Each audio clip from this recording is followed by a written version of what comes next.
Convido os irmãos a abrirem a palavra de Deus comigo lá no Evangelho de Mateus novamente. Se você já deixou aberto aí, no capítulo 2, pode passar para o capítulo 4. Mateus 4, vamos ler do verso 12 até o verso 23.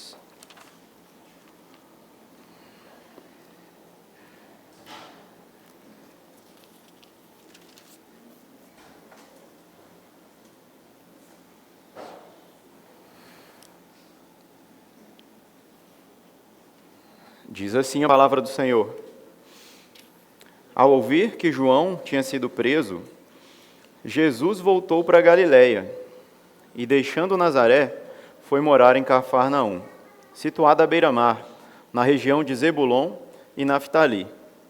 Isso aconteceu para se cumprir o que tinha sido dito por meio do profeta Isaías: terra de Zebulon e terra de Naftali, caminho do mar, além do Jordão, Galiléia dos gentios.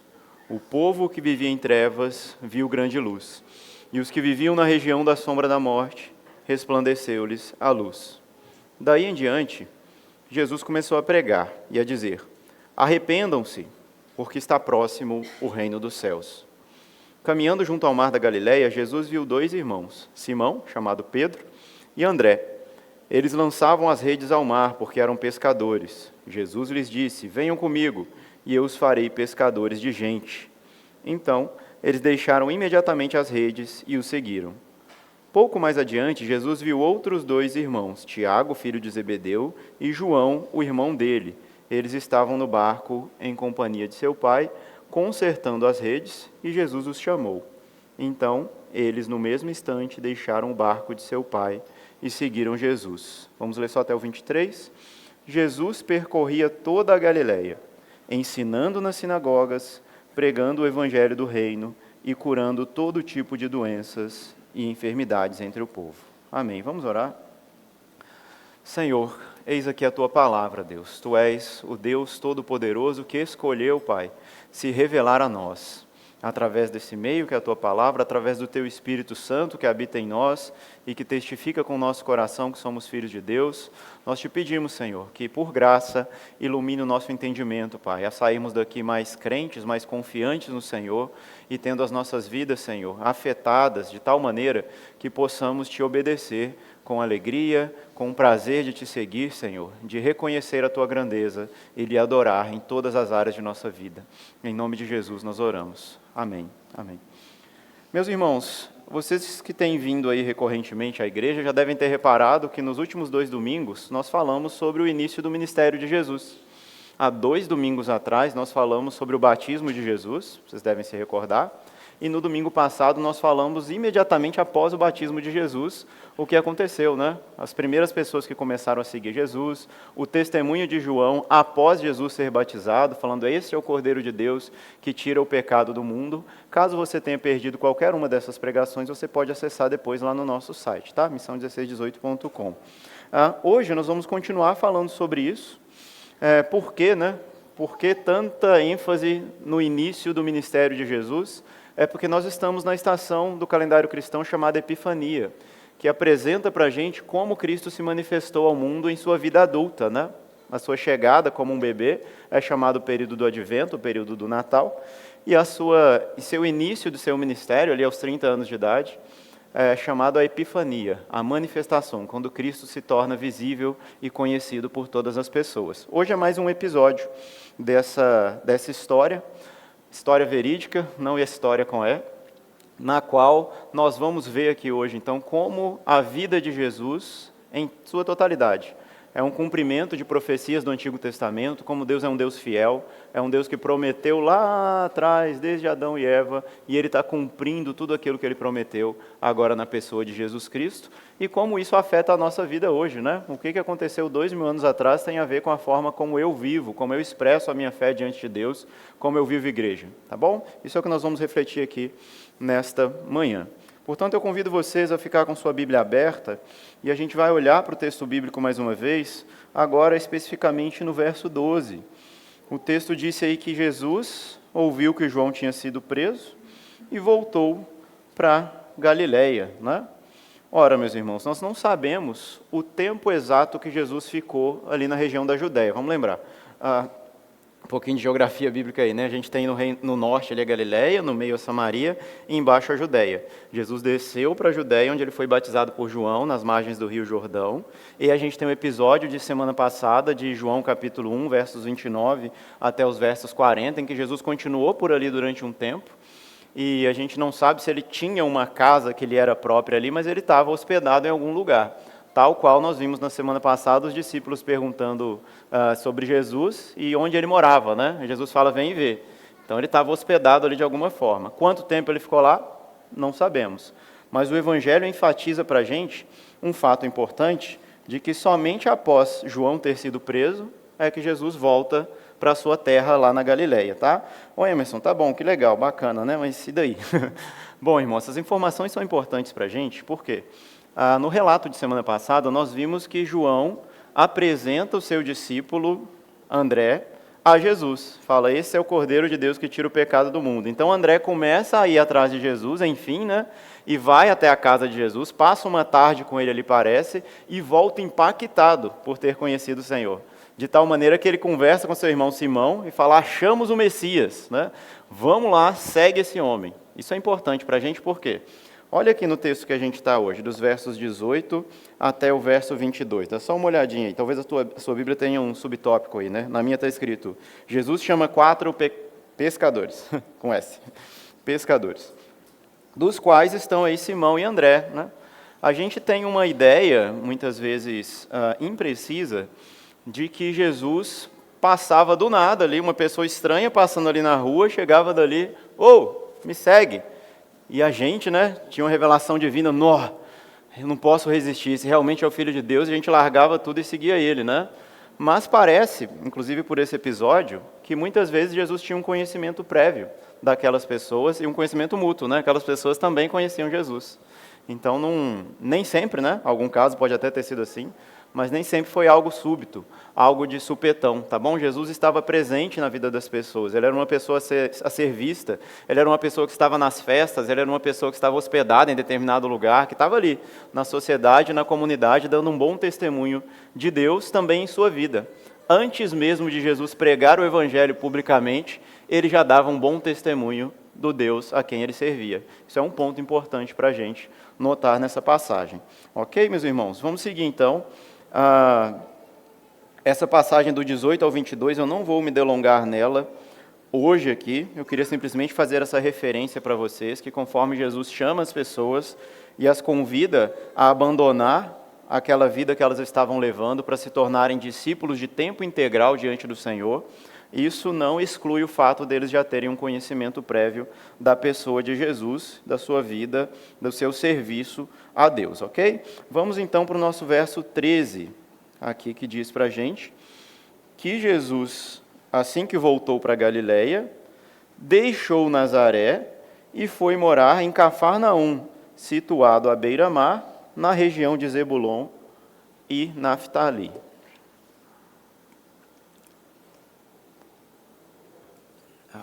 Bom, meus irmãos, aqui a gente tem que pensar numa jornada de Jesus também, né? Ele saiu então, juntou suas coisinhas que estavam ali na Judéia, subiu para Galiléia, na região de Nazaré, onde ele viveu a sua vida toda, né?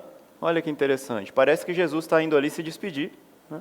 Ele vai lá, se você gosta de alguma série bíblica aí, por exemplo, The Chosen, né? Ele vai pegar as coisas dele, vai pegar o chicote lá, né? O chicote que era de Davi, não tem isso na Bíblia não, viu gente? Pelo amor de Deus.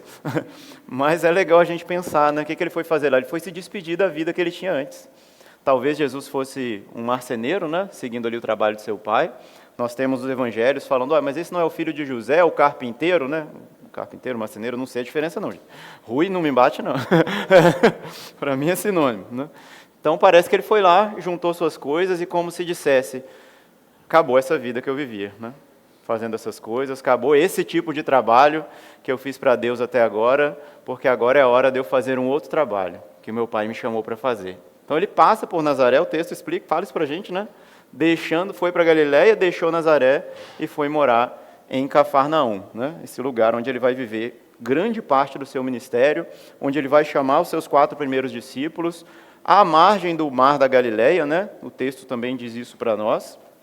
Lembrando que o Mar da Galileia ele não é um mar, literalmente, tá? Ele é um lago de água doce, é uma das vertentes do Jordão que chega ali, acumula, mas ele é tão grande, né, que ele chega a dar ondas mesmo, chega a ter tempestades, como nós lemos nos Evangelhos. Ele também é chamado de Lago de Genezaré, você já deve ter visto isso na sua Bíblia, tá? Ora, então, Jesus vai para essa região da Galileia, mais para o leste, mais para o leste, ali onde tem essa região. E esse território, gente, é interessante, porque o texto bíblico mostra para a gente o nome de duas tribos de Israel, Zebulon e Naftali, né?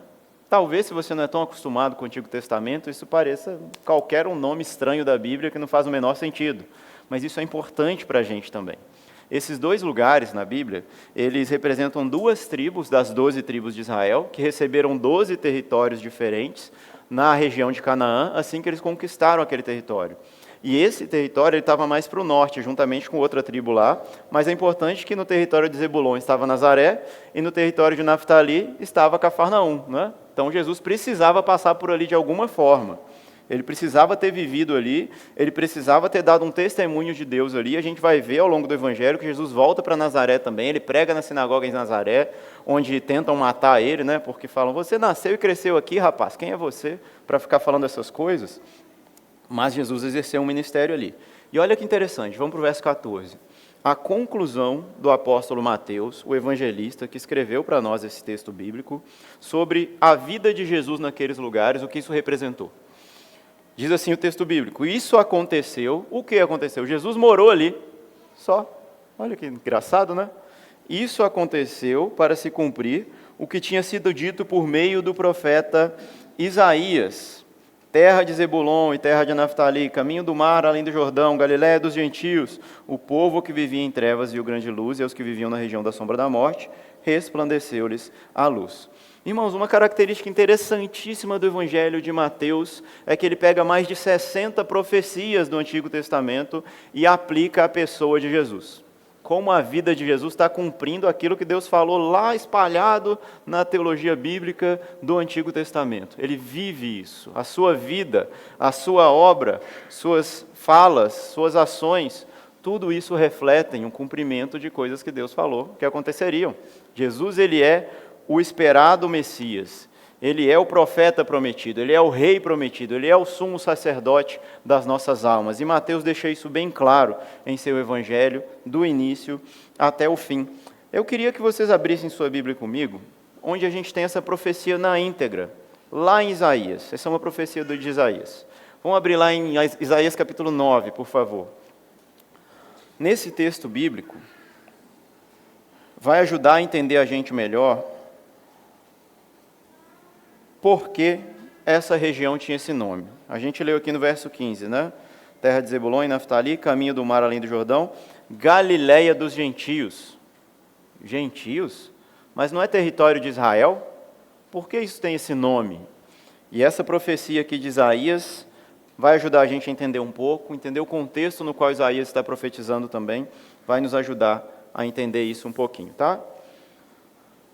Diz assim o texto: mas para a terra que estava aflita, não continuará a escuridão.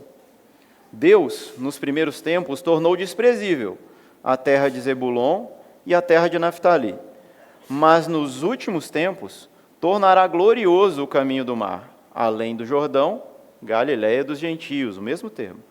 O povo que andava em trevas viu grande luz, e os que viviam na região da sombra da morte, resplandeceu-lhes a luz. Tu, Senhor, vamos continuar, tens multiplicado esse povo, e aumentaste a sua alegria. Eles se alegram diante de ti, como se alegram no tempo da colheita, e como exultam quando repartem os despojos. Porque tu quebraste o jugo que pesava sobre eles, a vara que lhes feria os ombros, e o cetro do seu opressor, como no dia da vitória sobre os midianitas. Porque toda bota com que o guerreiro anda no tumulto da batalha, e toda roupa revolvida de sangue, serão queimadas, servirão de pasto ao fogo. Porque um menino nos nasceu, um filho se nos deu, o governo está sobre seus ombros, e o seu nome será Maravilhoso Conselheiro, Deus Forte, Pai da Eternidade, Príncipe da Paz. E ainda o 7, e ele estenderá o seu governo, e haverá paz sem fim sobre o trono de Davi e sobre o seu reino, para o estabelecer e para o firmar com juízo e com justiça, desde agora e para sempre. O zelo do Senhor dos Exércitos fará isso. Meus queridos, podemos perceber que já naquela época, Galileia era chamada de Galileia dos Gentios, tá? Então, ela não recebe esse nome no Novo Testamento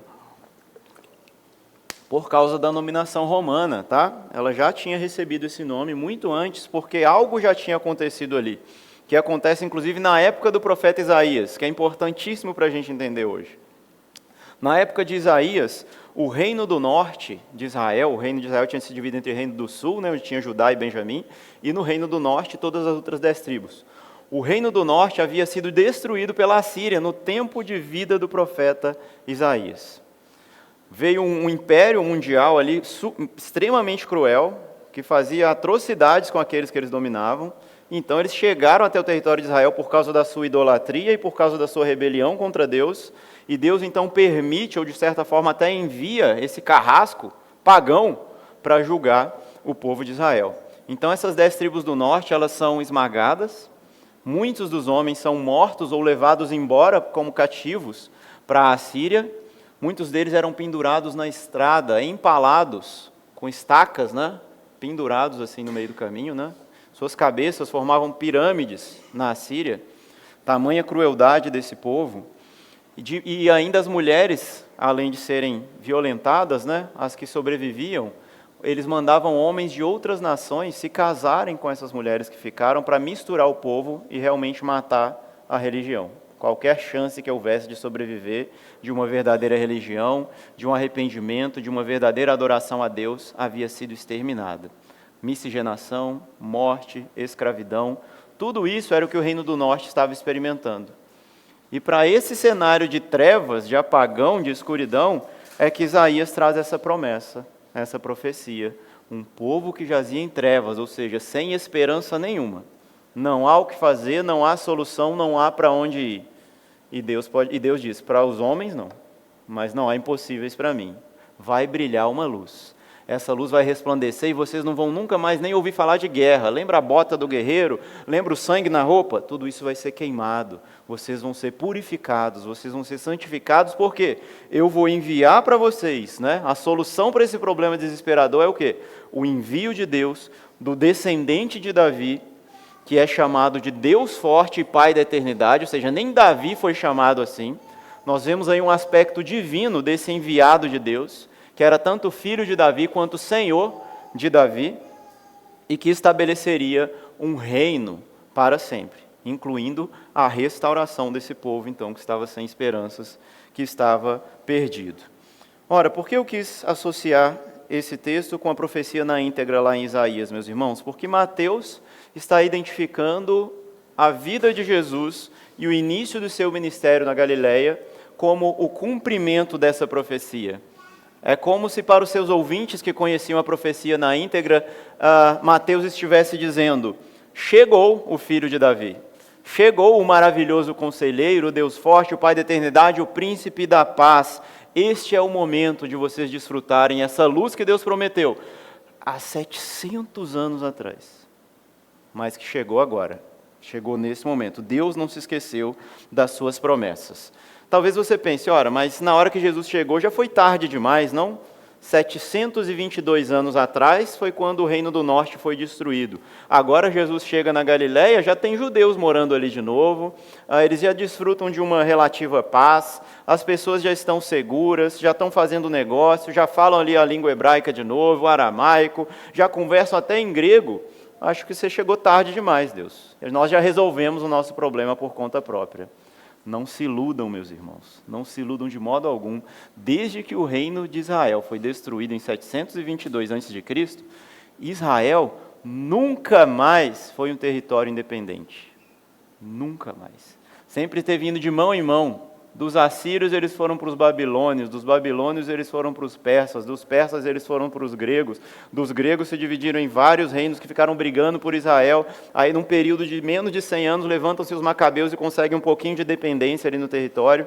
E aí vem os romanos, e os macabeus mesmos fazem aliança com os romanos, trazem os romanos e o povo de Israel de novo escravizado.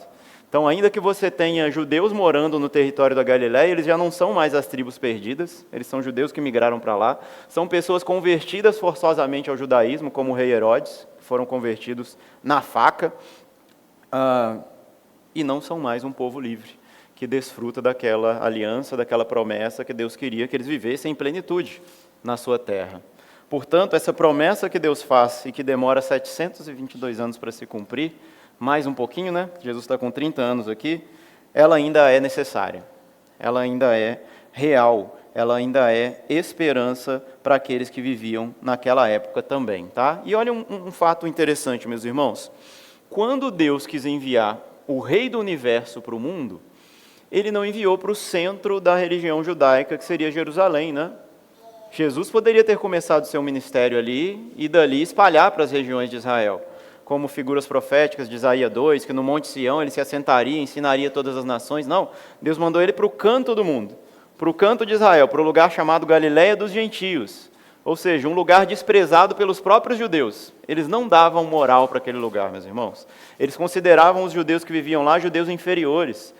Os samaritanos que estavam no meio do caminho eram pior ainda, eles não consideravam nem judeus. Mas os judeus da Galiléia eles desprezavam, tal qual que eles perguntam, de onde vem esse Jesus aí? De Nazaré? Pode vir alguma coisa boa de Nazaré? Né? Eles tinham um preconceito real com esses irmãos ali. Mas Deus quis aparecer ali, meus irmãos. Deus quis que a sua luz brilhasse primeiro ali, para os mais pobres de espírito, para os mais desprezados da nação de Israel. Ora, isso faz a gente pensar em alguma coisa. Será então que a teologia, como muito defendida aqui no Brasil pelo catolicismo, a teologia da libertação estava certa então?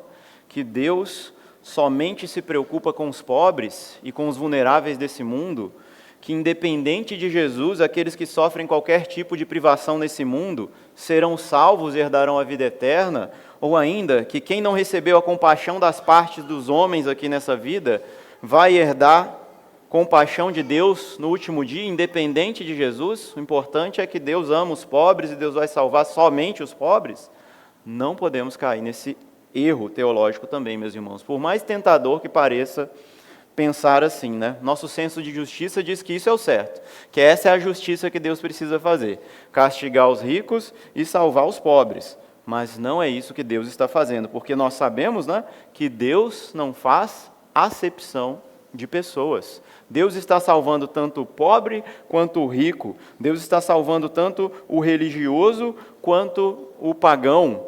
Todos precisam de salvação. É o que Jesus nos diz. Ele disse que ele veio para salvar o que estava perdido. Ele diz que as ovelhas perdidas da casa de Israel eram o alvo da sua pregação e da sua missão. Ele diz que ele veio para ser o médico dos doentes e não daqueles que não precisavam de um médico. Ou seja, essas afirmações de Jesus não estava dizendo, gente, de Israel existem ovelhas perdidas e ovelhas que não estão perdidas. As que não estão perdidas, elas já conseguem a salvação sem mim. Eu vim salvar só a que está perdida. Não é isso que Jesus está dizendo, tá? É importante a gente considerar isso aqui bem claramente, com todas as letras, tá? Ou ainda, existem pessoas que estão saudáveis e não precisam de mim, que sou médico. Eu vou cuidar só daquelas que realmente estão doentes. Vocês já estão saudáveis, vocês já se alimentam bem, vocês já vão à academia, não precisam de mim. Não é isso, meus irmãos. A mensagem de Jesus, quando ele fala que vale mais um pecador que se arrepende do que 99 justos que não precisam de arrependimento, ele está sendo irônico. Sim, meus irmãos, Jesus era irônico. Jesus estava ali debochando dos seus ouvintes, dizendo, melhor uma pessoa que sabe que precisa se arrepender e se arrepender, do que 99 pessoas que acham que não precisam se arrepender. Porque diante de Deus somos todos culpados, meus irmãos, todos. Pensa na santidade de Deus, no seu brilho, na sua luz. Pensa nessa luz que se manifestou a todos os homens ali na região da Galiléia e você está ali nas trevas.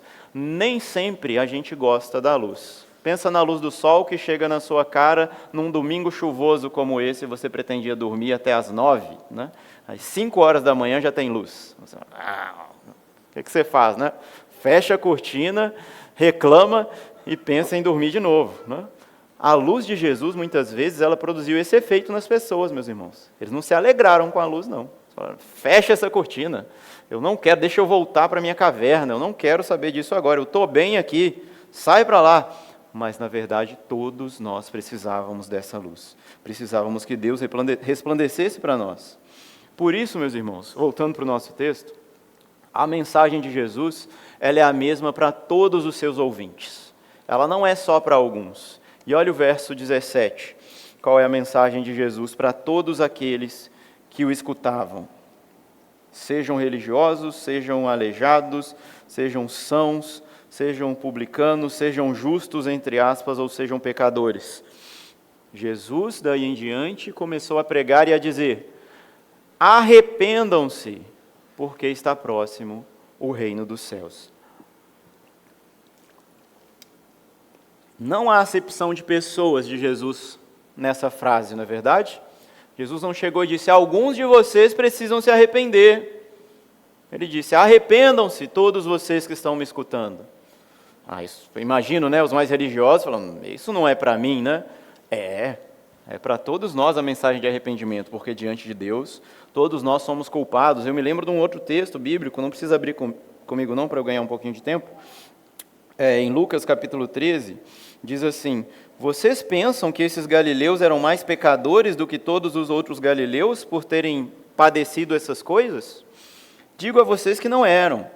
Se, porém, vocês não se arrependerem, todos vocês também perecerão. E quanto àqueles 18 sobre os quais desabou uma torre em Siloé e os matou, vocês pensam que eles eram mais culpados do que todos os outros moradores de Jerusalém? Digo a vocês que não eram. Mas se não se arrependerem, todos vocês também perecerão. Meus irmãos, é melhor assumirmos que estamos doentes e procurarmos ajuda médica do que fingirmos que estamos bem e sermos subitamente arrebatados por uma morte, por uma situação irreversível. Esse é o ensino de Jesus quanto ao Evangelho, quanto à vida com Deus e também para a nossa vida prática também, viu, irmão? Principalmente você, homem aí, né? Não, eu estou bem, não preciso não, procura médico, gente, tá? Façam exames com frequência. Mas voltando aqui para o nosso tema espiritual, isso ainda mais. Tal qual é a urgência que Jesus fala, a motivação para nós nos arrependermos agora e hoje, é essa daí do verso 17 que nós lemos, porque está próximo o reino dos céus. Ou seja, a hora é agora. Existe uma urgência em obedecer a Deus. Existe uma urgência em abandonar os nossos pecados, que por causa dessa vinda do reino de Deus, que veio de forma violenta, né, como um meteoro que vem, como uma montanha, uma rocha que se desprende e atinge todos os reinos da terra, nós também devemos abraçar esse reino com violência. Não deixá-lo escapar das nossas mãos. Tal qual o autor de Hebreus nos diz no capítulo 12, livremo-nos de todo o peso do pecado, que tão firmemente se apega a nós e larga essa canga, essas cargas, esse jugo pesado do pecado e corre em direção a Deus. O que ele vai dizer? Corramos com perseverança a carreira que nos está proposta, olhando firmemente para Jesus, o autor e consumador da nossa fé, o qual, em troca da alegria que lhe estava proposta, suportou a cruz, sem se importar com a vergonha, e agora está sentado à direita do trono de Deus. Jesus nos livrou, meus irmãos, através da sua obra, da culpa do pecado. Nós lemos que Ele é o Cordeiro de Deus que tira o pecado do mundo. E por que eu continuo pecando, então? Porque Ele levou a culpa que nós tínhamos, a condenação do pecado. Já não há condenação para aqueles que estão em Cristo Jesus, porque Ele recebeu a culpa em nosso lugar, mas ainda vivemos com a presença do pecado. A obra de Deus, que é a nossa santificação, portanto, consiste em nos livrar do domínio do pecado sobre a nossa vida. E essa luta, o Espírito Santo opera em nós, mas é uma luta que nós lutamos juntos.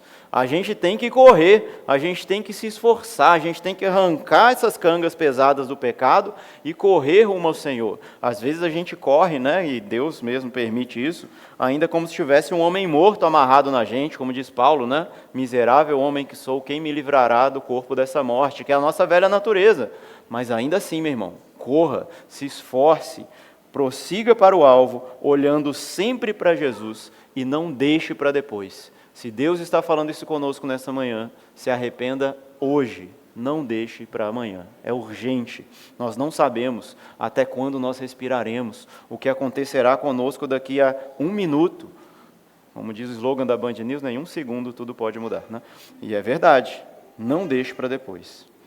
Queridos, voltando para a nossa passagem, do verso 18 ao 22, eu disse que eu não entraria em detalhes, já falamos aqui a princípio da chamada desses discípulos, que provavelmente eles conheciam Jesus, e que Jesus os chama para o seguir. Naquela época era comum que um mestre, ao juntar discípulos para si, eles abandonassem aquilo que eles faziam e passassem a segui-lo. Muito parecido com um jovem que talvez vai estudar numa faculdade, né, em outro país, em outro estado. A gente vê muito isso em filme americano, né?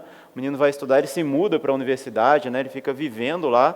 Isso talvez aconteceu com os discípulos também. Eles largaram seus trabalhos, largaram sua vida cotidiana e passaram a seguir Jesus. Aqueles que tinham família certamente voltavam para visitá-la com recorrência, mas a gente não sabe os detalhes. Mas aqui a gente tem o chamado desses homens que corajosamente responderam a esse apelo de Jesus. Arrependam-se, creiam no Evangelho e me sigam, porque chegou o reino de Deus. Se o reino de Deus chegou, meu irmão, não existe nada mais precioso que nos faça investir ou gastar a nossa vida naquilo do que no reino de Deus, que vale muito mais do que qualquer tesouro dessa terra.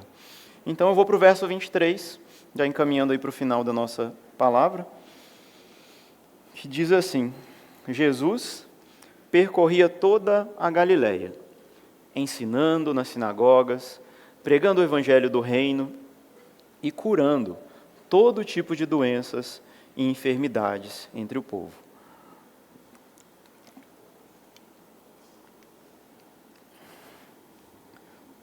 Meus irmãos, eu queria enfatizar nesse último texto que nós lemos, esses 3 verbos, né, que são aplicados à obra de Jesus aí. O que era o seu ministério, né? O ministério de Jesus envolvia o ensino, a pregação e a cura, né? A operação de milagres. Todos nós tendemos a olhar para Jesus e fatiá-lo, né? Talvez nas igrejas por onde nós passamos, ou até na igreja onde nós estamos, nós tenhamos tendências a falar, não, o ensino é mais importante do que a pregação, ou a pregação é mais importante do que o ensino formal, ou talvez não, a cura que é o importante. Para quê? Para a palavra de Deus, a gente precisa do poder de Deus, a gente precisa dos milagres. E Jesus não, Jesus era um cara íntegro, inteiro, né? Fazia todas essas coisas em sua caminhada. Eu acredito que nós, como igreja, nós devemos também estar conscientes da importância de aplicarmos essas tarefas de Jesus também à vida da igreja. Afinal de contas, nós somos seu corpo, não é? Suas mãos, seus pés. Aquilo que Jesus fez, Ele continua a fazer através da sua igreja. Então, nós temos também a mesma missão, de ensinar a palavra de Deus, de pregar o evangelho do reino. Não pode ser outro evangelho também não, irmão. É o evangelho do reino de Deus. E orar pelos enfermos. Sim, pedir a Deus o milagre, pedir a Deus a cura. Talvez, né, você fique assustado de ouvir isso aqui numa igreja reformada, mas não assusta não, irmão. Fica firme na fé, tá bom? Primeiramente, eu queria enfatizar a dependência do poder de Deus para todas essas obras. Talvez a gente possa parar e pensar, olha, a cura eu não consigo operar não, né? Isso aí é só Deus, no dia que Ele quiser, quando Ele quiser, e o que eu posso fazer é só orar, né? Deixa Deus fazer. Agora o ensino e a pregação, chá comigo, né? Isso é fácil, né? Eu leio, eu estudo, eu faço um curso de oratória, eu aprendo argumentos retóricos para conseguir convencer vocês de qualquer argumento, e aí eu posso manipular as pessoas aqui, conseguir o que eu quiser, eu posso até converter vocês, posso fazer vocês deixarem todo o seu dinheiro aqui antes de ir embora, pela leve argumentação, por argumentos retóricos. Mas nada disso é pregação do Evangelho, meus irmãos. Nada disso é. A pregação do Evangelho ela é uma pregação sobrenatural. O ensino bíblico também ela depende 100% do poder de Deus.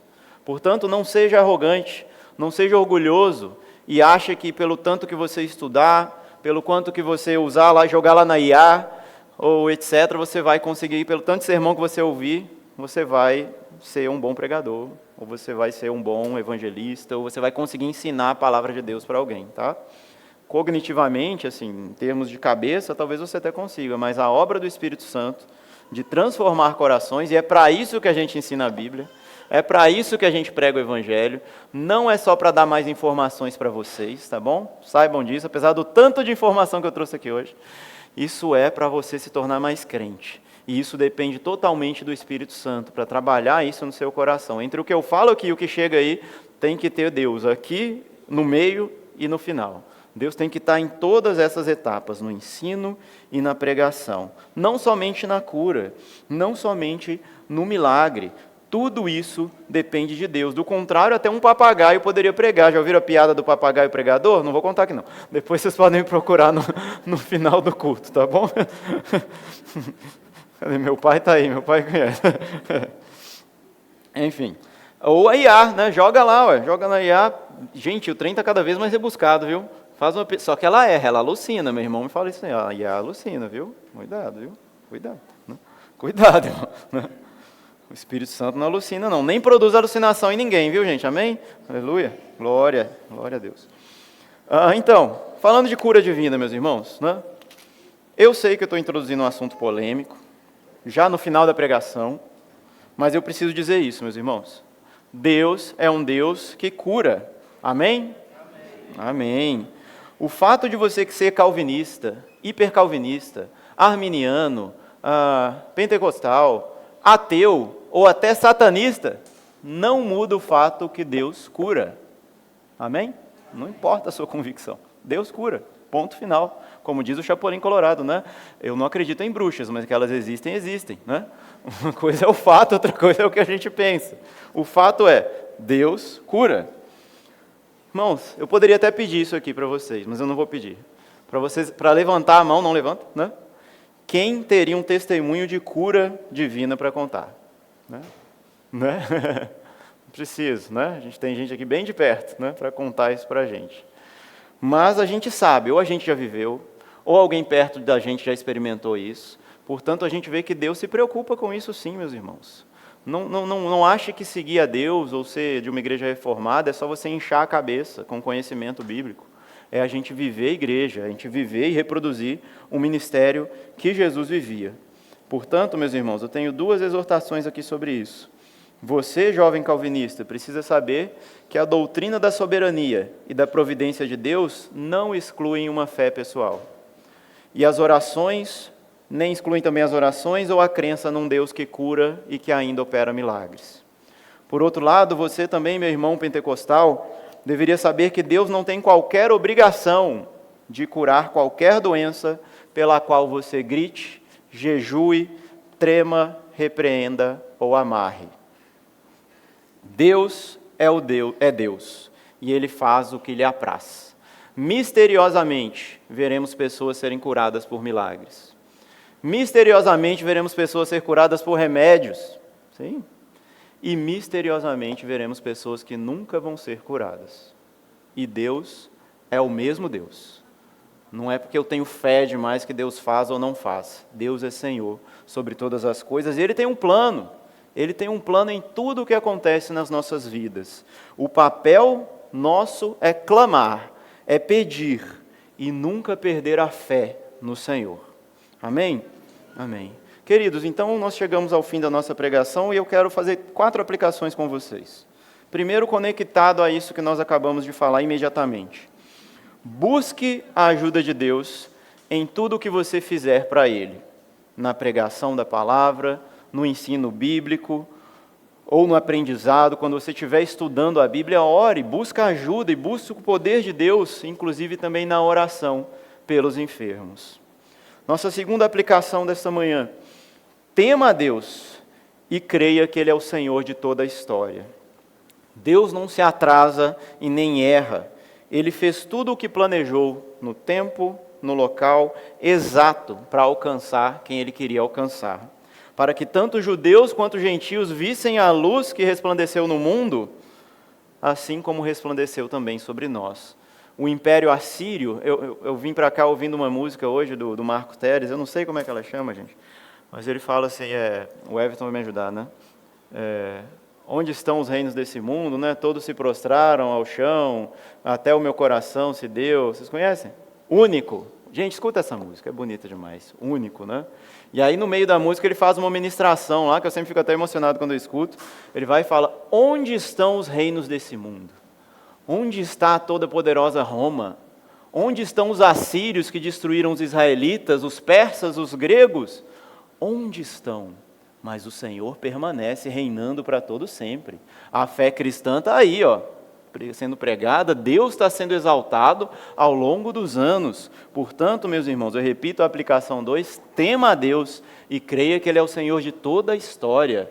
Não se renda, não busque, socorro em outros deuses, porque você acha que Deus está perdendo o controle, Não pense que qualquer governo, sistema político, crise bancária, doença ou qualquer outra tribulação pessoal impeça o propósito de Deus para o seu povo e para a sua vida.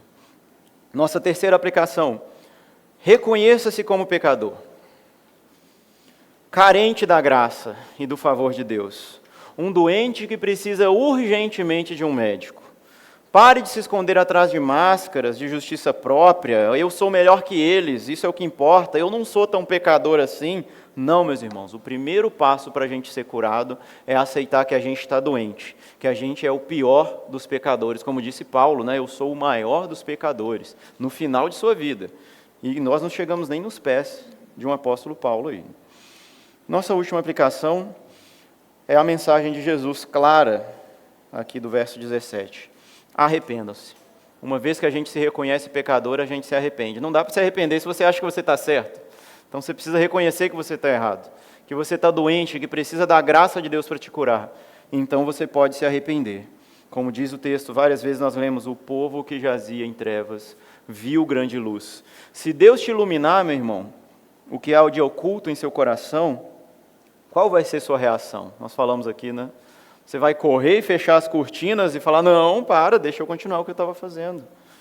Ou você vai simplesmente ficar envergonhado, a cara vai queimar, mas você vai continuar fingindo ali: não, mas não era eu que estava fazendo isso não, eu sou uma pessoa boa, Deus? Ainda bem, Ou você vai se jogar ao chão, se render, pedindo misericórdia e decidido a abandonar aquele caminho mau. Nós temos essas escolhas diante de nós, diante do brilho da verdade que se manifesta nessa manhã. E eu termino com isso. Jesus disse que há mais alegria nos céus por um pecador que se arrepende do que por 99 justos que acham que, e acrescento eu, que acham que não necessitam de arrependimento. Portanto, eu quero ouvir o som dessa alegria do céu, de pecadores arrependidos, e que eu seja o primeiro deles. Portanto, nessa festa haverá foguetes, Estão escutando o som aí, Arrependimento. O céu se alegrando. Haverá vinho e haverá pão. Por isso nós vamos cear nesse momento.